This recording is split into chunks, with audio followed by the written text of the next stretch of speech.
गर्मी के मौसम में शरीर में कमज़ोरी, थकान महसूस होना, हाथ पैरों में दर्द होना, ये सब आम बात है। लेकिन इसे दूर कैसे किया जाए?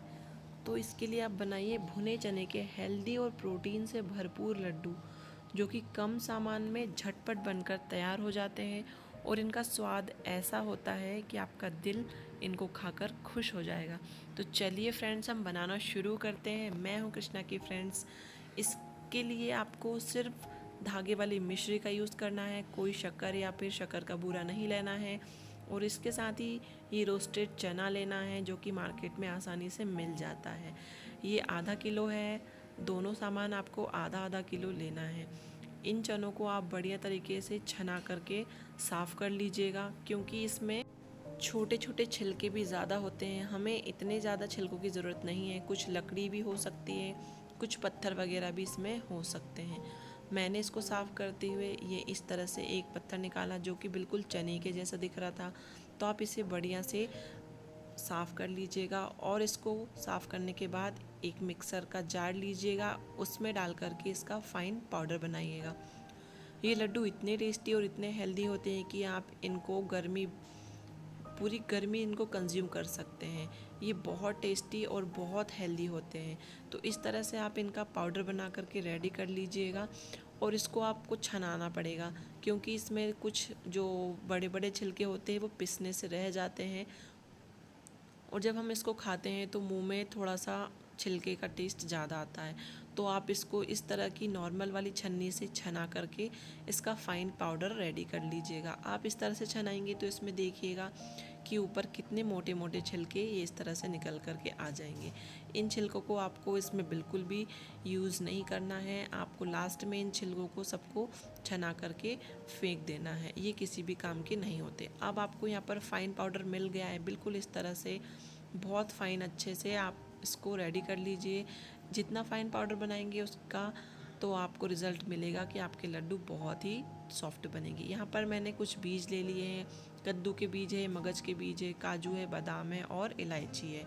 और यहाँ पर मैंने 4-5 कटोरी भर के मखाना लिया है। आप मखाने की क्वांटिटी अपने अकॉर्डिंग कम ज़्यादा भी कर सकते हैं। आप इसमें जितना मखाना डालेंगे उतना ही ये टेस्टी बनेंगे। तो यहाँ पर मैंने मखानों को ड्राई रोस्ट कर लिया है। आपको यहाँ पर कोई भी घी या तेल का यूज़ नहीं करना है। बिल्कुल इस तरह से क्रंच होने तक इनको ड्राई रोस्ट कर लेना है। अब यहाँ पर मैंने 1 ग्लास भर के घी लिया है। ये लगभग 300 ml के करीब होगा। ये ग्लास पूरा हमको यूज़ हो जाएगा घी का। अब इसमें से थोड़ा सा घी निकाल करके हम कढ़ाई में डाल देंगे और कढ़ाई में अब हम सेकेंगे हमारे जो ड्राई फ्रूट्स हैं उनको। यहाँ पर सबसे पहले आप बादाम को सेकिएगा, क्योंकि इसको भुनने में थोड़ा सा टाइम ज़्यादा लगता है। इसके भुनते ही यहाँ पर आप काजू डालिएगा। काजुओं को ज़्यादा टाइम नहीं लगता है, तो लो फ्लेम पर इन सभी को आप भुनिएगा। और उसके बाद यहाँ पर कद्दू के बीज ऐड कर दीजिएगा। इस तरह से आप क्या भूनेंगे ना ड्राई फ्रूट्स को, तो आपके ड्राई फ्रूट्स बिल्कुल भी नहीं जलेंगे और आपके जो लड्डू रहेंगे उनकी सेल्फ लाइफ भी बढ़ जाएगी इस तरह से इनको भुनने से। इसके बाद यहाँ पर आप मगज के बीज डाल दीजिएगा। मगज के बीज बहुत हेल्दी और ठंडी तासीर के होते हैं। इसके साथ यहाँ पर आधी कटोरी खसखस ज़रूर से ऐड कीजिएगा। ये भी बहुत ताकतवर होती है हमारे शरीर के लिए। तो यहाँ पर सभी चीज़ों को आप अच्छे से मिक्स कर लीजिएगा और उसके साथ यहाँ पर आप 4 कटोरी भर के नारियल का बुरादा लीजिएगा। डेसिकेटेड नारियल जो होता है, आप चाहे तो थोड़ा सा मोटा वाला भी यूज़ कर सकते हैं और आप चाहे तो पतला भी यहाँ पर डाल सकते हैं। अब नारियल डालते ही गैस की फ्लेम को ऑफ़ कर दीजिएगा, क्योंकि ये सारा सामान बहुत गर्म है। उसी में हमारा नारियल जो है भुन जाएगा। अब एक थाली में इसको निकाल करके ठंडा होने के लिए छोड़ दीजिए। अब सेम कढ़ाई में हम घी डालेंगे। आप चाहें तो एक साथ सारा घी डाल दीजिएगा या फिर थोड़ा थोड़ा करके डालिएगा ज़रूरत के अनुसार। यहाँ पर घी को अच्छे से मेल्ट कर लेना है। अब इसमें हम भुनेंगे चने का जो पाउडर बना के रखा है हमने उसको। चने का पाउडर वैसे तो हमें भुनने की ज़रूरत नहीं है, क्योंकि चने रोस्टेड है, लेकिन आप इस तरह से घी में भुनेंगे ना इस पाउडर को, तो आपके लड्डुओं का टेस्ट बहुत बढ़ जाएगा। आप इसको कम घी में भी भून सकते हैं, या फिर मैंने ज़्यादा घी का यूज़ किया है तो आप इस तरह से ज़्यादा घी में भी इसको भून लीजिए। अगर आप भुनने में कम घी यूज़ करेंगे तो आपको लड्डू बनाते समय घी थोड़ा सा डालना पड़ेगा, और अगर आप भुनते समय घी की क्वांटिटी ज़्यादा रखेंगे तो आपको लड्डू बनाते समय घी नहीं ऐड करना पड़ेगा। तो आप देख लीजिए आप किस तरह से लड्डू बनाना चाहते हैं। देखिए इस तरह से सारा घी ऐड करने के बाद ये जो आटा है बहुत अच्छे से इस तरह से गीला हो जाएगा, तो आपको इसको चलाने में भी दिक्कत नहीं होगी। जैसे जैसे आप इसको भुनेंगे ये और गीला होता जाएगा, क्योंकि ये भुनने के बाद अपना घी छोड़ना शुरू कर देगा और इसमें से बहुत अच्छी खुशबू आने लग जाएगी। तो इसी स्टेज पर आप इसमें क्या कीजिएगा कि इलायची का पाउडर जो कूट कर रखा है हमने वो ऐड कर दीजिएगा। इलायची के पाउडर डालने से आपके लड्डू में बहुत अच्छी खुशबू और टेस्ट आएगा। अब गैस की फ्लेम को ऑफ कर दीजिए, क्योंकि इसमें से बहुत अच्छी खुशबू आने लगी है और ये बहुत अच्छे से इस तरह से पतला भी हो गया है। अब यहाँ पर हमने जो मखाने ड्राई रोस्ट करके रखे थे उनका हमें इस तरह से बिल्कुल फाइन पाउडर सा बना लेना है।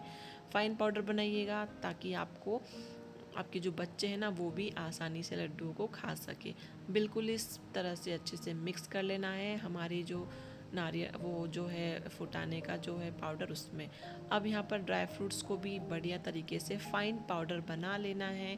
बिल्कुल अच्छा फ़ाइन पाउडर कीजिएगा ताकि आपके बच्चे चाह कर भी ड्राई फ्रूट्स को लड्डुओं से निकाल ना सके।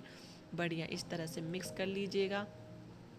अभी ये बहुत गर्म है तो आप इसको चम्मच की हेल्प से चलाइएगा। अब यहाँ पर हमारी जो मिश्री है बहुत बड़ी बड़ी है, तो इसको हमें कूट करके थोड़ा पतला कर लेना है और इसके धागे भी हमें अलग कर लेना है।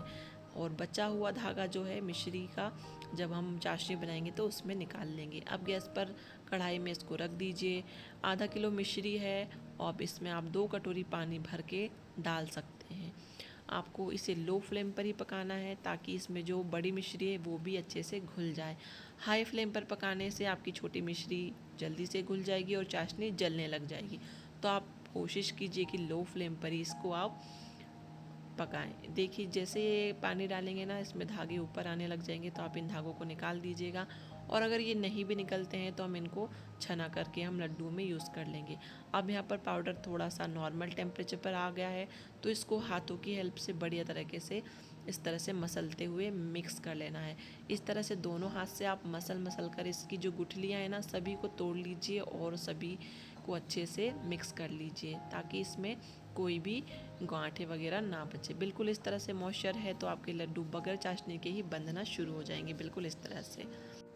आपको मेरी रेसिपी कैसी लगती है मुझे कमेंट करके ज़रूर से बताइएगा फ्रेंड्स। अब मैंने यहाँ पर थोड़ा सा ड्राई फ्रूट्स बड़ा बड़ा रख लिया था तो मैंने यहाँ पर ऐड कर दिया है। अब हमारी चाशनी में देखिए एक उबाल आ गया है और हमारी जो सारी मिश्री है वो भी मेल्ट हो गई है अच्छे से। अब मैं आपको यहाँ पर चेक करवाती हूँ। यहाँ पर हमें कोई तार वगैरह नहीं बनाना है चाशनी में, बस इस तरह से चिपचिपापन होना चाहिए चाशनी में। बिल्कुल देखिए कोई तार नहीं बन रहा है, बस हल्की सी चिपचिपी है। अब चाशनी को उतार करके हम साइड कर देंगे और यहाँ पर हम हमारी पाउडर वाली कढ़ाई को यहाँ पर डाल करके छन्नी की हेल्प से चाशनी को थोड़ा थोड़ा ज़रूरत के अनुसार यहाँ पर डाल देंगे। एक साथ सारी चाशनी मत ऐड कीजिएगा, नहीं तो आपके लड्डू बहुत गीले हो जाएंगे। आपको जितना लगे उतनी चाशनी ऐड करते जाइए और इस तरह से स्पैचुला से या फिर चम्मच से मिक्स कीजिए, क्योंकि चाशनी अभी बहुत गर्म है तो आपका हाथ ना जल जाए, ध्यान रखिएगा। बिल्कुल इस तरह से अच्छे से मिक्स कर लीजिए। थोड़ा सा नॉर्मल टेम्परेचर होने के बाद आप एक लड्डू बनाकर देखिए, बहुत इजीली ये लड्डू बन करके तैयार हो जाएंगे। आप अपनी पसंद के अनुसार छोटा बड़ा कर लीजिए और इसमें आप चाहें तो ऊपर से ड्राई फ्रूट्स भी ऐड कर सकते हैं ताकि ये देखने में भी खूब सुंदर लगे। ये देखिए बहुत सुंदर से आपके छोटे छोटे बहुत हेल्दी प्रोटीन से भरपूर ये भुने चने के लड्डू बन करके तैयार हो गए हैं। इनकी तासीर बहुत ठंडी होती है, आप इसको पूरी गर्मी भर कंज्यूम कीजिए। एक लड्डू डेली खाइए मॉर्निंग में। आपकी थकान जो आपको वीकनेस लगती है वो सब कुछ आपकी जो प्रॉब्लम है दूर हो जाएगी। तो ये ज़रूर से बनाइएगा और अपने बच्चों को अपने घर वालों को स्वस्थ रखिएगा और आप भी हेल्दी रहिएगा। तो आपको आज की ये लड्डुओं की रेसिपी कैसी लगी मुझे कमेंट करके ज़रूर से बताइएगा। और अगर चैनल पर नए हैं तो प्लीज़ फ्रेंड्स चैनल को सब्सक्राइब ज़रूर से कर लीजिएगा। फिर मिलते हैं नेक्स्ट रेसिपी के साथ, तब तक के लिए thank you for watching. Bye bye, take care.